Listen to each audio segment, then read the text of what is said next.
চোরের বাবার বড় গলা, এই ধরনের প্রবাদ বাক্য শীঘ্রই আমাদের বাংলা ডিকশনারিতে আসবে। অভিষেক রাজনীতির কলঙ্ক, রাজনৈতিক ব্যবসাদার, তোলাবাজদের অধিপতি। তিনি বিভিন্ন সভায় ভূতদেরকে র্যাম্পে হাঁটাচ্ছেন, আর জীবিত মানুষ ভূত এই কথা বলে তিনি নির্বাচন কমিশনকে দোষারোপ করছেন। এটি প্রবাদ বাক্য আছে যে দোষীদের চিৎকারেই বেশি ভিড় জমে।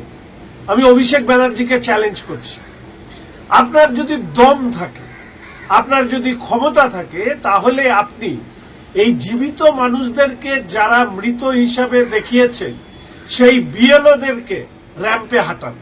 আমরা দেখতে চাই জীবিত মানুষকে ভূত বানানো বিএলও আসলে কারা।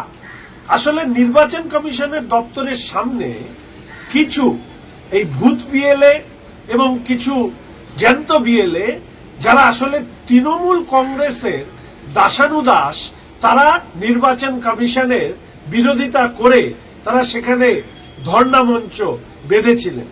এখন প্রশ্ন হচ্ছে, ডিজিটালাইজেশন করে কারা? বিএলওরা করে। বিএলওরা আসলে কারা? রাজ্যের সরকারি কর্মচারী। তার একাংশ এই তৃণমূল কংগ্রেসের কাছে হয় ক্যামাক স্ট্রিটে নয় কালীঘাটে নিজের মেরুদণ্ড বিক্রি করে এসছে। ফলে সেই বিএলওরাই এসআইআর প্রক্রিয়াকে ভণ্ডুল করবার জন্য এই ধরনের কাজ করেছেন কিনা সেই নিয়ে মানুষ প্রশ্ন তুলছে। জীবিত মানুষকে মৃত দেখানো এর দায় দায়িত্ব সম্পূর্ণভাবে বিএলওদের উপরে এবং যারা হচ্ছে রাজ্যের সরকারি কর্মচারী। অভিষেকের যদি দম থাকে তাহলে ওই বিএলওদেরকে নিয়ে আসা হোক এবং সেই বিএলওদের রাজনৈতিক পরিচয় তৃণমূল কংগ্রেসের সাথে রয়েছে কিনা সেটাও খুঁজে বের করা দরকার। অর্থাৎ ইচ্ছাকৃত ভুল নাকি অনিচ্ছাকৃত ভুল সেটা মানুষের সামনে আসা দরকার।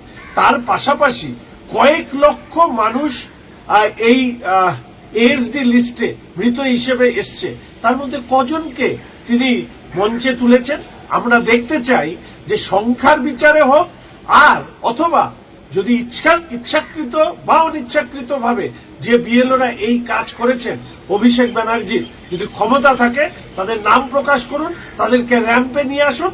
তাহলে একই সাথে আমরা জ্যান্ত মানুষের ভূত হয়ে যাওয়া সেটাও তাদেরকেও যেমন দেখব, আবার ঠিক একইভাবে সেই বিএলওদেরকেও দেখতে পাবো যারা জ্যান্ত মানুষকে ভূত বানিয়েছেন।